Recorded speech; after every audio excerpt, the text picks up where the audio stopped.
Hello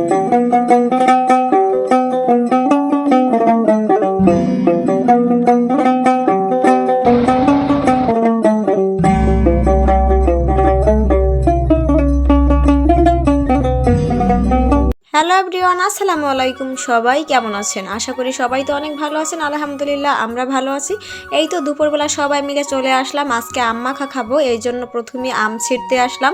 তো এটা হলো রূপালি আম, আর এই গাছ থেকে একটা আমি পারবো, কারণ এই গাছের আমগুলো ছোট ছোট, এখনো বড় হয় নাই, আর ভিতরের আটিও একেবারে নরম। গ্রামে তো প্রচন্ড রোদ, 2 মিনিট থাকলে হয়তো বা মাথা ধরে যাবে। তারপর এই তো চলে আসলাম কাকিদের গাছে। কাকিদের গাছের এই আমগুলো অনেক অনেক মিষ্টি। ভাইকে গাছে উঠিয়ে দিলাম যে তুমি ওঠো, সেও আম মাখানো খাবে বলে, আপু আম মাখাও, আমরা সবাই মিলে খাবো। আসলে আর ভাই বোনেরা অনেকদিন পর একসাথে হইলে কি রেখে যে কি করি এটাই বুঝি না। এই তো 2টা আম পাইলাম গাছের তলায়। গ্রামে প্রচন্ড গরম, আর এই গরম থাকার কারণে গাছ থেকে অনেক আম ঝরে যায়। গাছের তলায় অনেক অনেক আম পাওয়া যায়। ছোট ছোট পোলাপানে তো আমাদের বাড়ি ভরে যায়, প্রতিদিন আইসে আম টোকাই নেয়। আমিও ভাবছি যে ঢাকায় যাওয়ার আগে কয়েকটা আম নিয়ে যাব, কারণ কাঁচা আম খেতে আমার অনেক অনেক ভালো লাগে। কাঁচা আম মাখানো আমার অনেক অনেক পছন্দ। আর এই তো আমার ঢাকায় যাওয়ার কিন্তু কিছুদিন পরই ডেট চলে আইতেছে। আর অনেকগুলো কিন্তু আম পারলাম, মা কাকিরা সবাই খাবে, এই জন্য বেশি করে পারলাম যে এক জায়গায় বসে সবাই অনেক মজা করে খাবো। আম মাখানো খেতে সবাই কিন্তু কম বেশি পছন্দ করে। তারপর এখানে হলো একটা লিচু গাছ। মাশাআল্লাহ, লিচু গাছে অনেক অনেক লিচু ধরলো। তবে চোরের জ্বালায় কিছুই শান্তি মতো খাইতে পারি না। অনেকেই বাহিরের লোক এসে চুরি করে খেয়ে ফেলে আর কি। মা আর কাকে যদি কখনো বাহিরে যায় তাহলে অনেক মানুষে চুরি করে নিয়ে যায়, আম লিচু যাই বলেন এগুলো সব। তারপর এই তো আম নিয়ে আসলাম, আর এখানে আমাদের ভাবি আম কাটতে আছে। ঢাকায় যাওয়ার সময় হয়ে গেছে, তাই ভাবলাম শ্বশুর শাশুড়ির কাছে গিয়ে 2 দিন থাকি আর কি। 2 দিন থাকার পর আইসে ঢাকায় চলে যাব। এইবার আইসে অনেক দিনই থাকলাম, এই জন্য ঢাকায় যাইতে একদমই ইচ্ছা করে না আমার। এখনই তো অনেক অনেক খারাপ লাগতেছে যে সবাই রেখে চলে যাব।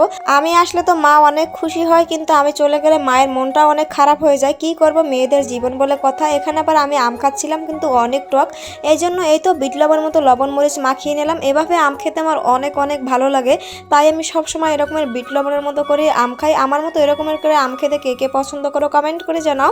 আজকে আবার আরও অনেক অনেক মেহমান আসছে, এই জন্য আবার হাঁস রান্না করবে, তারপর মুরগি রান্না করবে, আরও মাছ রান্না করবে। আমার তো একদমই এরকমের মাংস খাইতে ইচ্ছা করে না, কারণ একটু সবজি খাইতে ইচ্ছা করে। আসার পর থেকে তো মাছ মাংস চলতেই আছে, এখন একদম বড় হয়ে যাচ্ছি খাইতে খাইতে। তারপর এখানে আবার আপেল খাচ্ছি। মা বলে কিসের জন্য খাও না, তোমার ভাই তো ফ্রিজ থেকে সব কিছু নিয়ে নিয়ে খেয়ে ফেলে আর কি। ফ্রিজে যা যা রাখে ও অর্ধেকটাই ও খেয়ে ফেলে আর কি। তারপর এখানে আবার কাঁকড়া আনলো আমার কাকাই, যে তুমি তো অনেক কাঁকড়া পছন্দ করো, এই জন্য তোমার জন্য নিয়ে আসলাম। আমি তো দেখে অনেক খুশি হয়েছি। আমি বলতেছিলাম যে আমার তরকারি হয়ে গেছে, তোমরা মাছ মাংস খেও, আমি খাবো কাঁকড়া ভাজি, আমার তরকারি নিয়ে তোমাদের চিন্তা করতে হবে না। তারপর এই তো গতকালকে রাতে বাবা একটা ফুড নিয়ে আসছে, আর এই ফুডটা আমি দুপুরবেলা কাটতেছিলাম।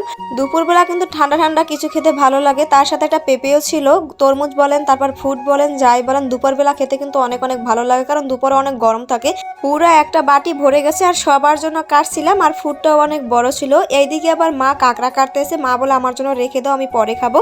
আর আমার ছোট ছোট ভাই বোনেরা তারা তো আমার মার কাজে অনেক সাহায্য করে। আর ছোট যে একটা ভাই আছে সে তো পার্মানেন্টলি ভাবে আমাদের বাসায় থাকে, মানে মায়ের সাথেই থাকে সারাদিন। এতদিন তো বাবার বাড়ির ভিডিও দেখছেন, কালকে থেকে দেখবেন শ্বশুর বাড়ির ভিডিও, কারণ আগামীকাল সকালে আমি চলে যাব। তো সম্পূর্ণ ভিডিও আপনাদের কাছে কেমন লাগছে অবশ্যই কমেন্ট করে বলবেন। আজকের মতো এখানে বিদায় নিচ্ছি, সবাই ভালো থাকবেন, সুস্থ থাকবেন, আল্লাহ হাফেজ।